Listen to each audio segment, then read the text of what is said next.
So in this video I'll show you how you can fix Bluetooth not working in Windows 11. If you find this video helpful, please consider subscribing and liking the video. So first of all, you have to go to your start menu and then go to your settings. After that, click on Bluetooth and devices. And then from here, make sure that you have toggled Bluetooth on. If you have turned it on but it's still not working, then you have to go to your start menu again and then type services. And then from services, we can see here that we have 3 Bluetooth options. What we have to do is right click on each one, then click on properties, and then change the startup type to automatic. After that, we have to click apply and OK.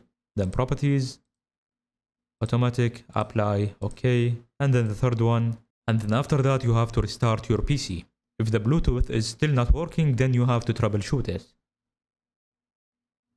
And the way to do that is to go to your start menu and then type troubleshoot. And then from here, we have to click on other troubleshooters and then click on Bluetooth. Then we just have to wait it until it finishes. And thank you for watching.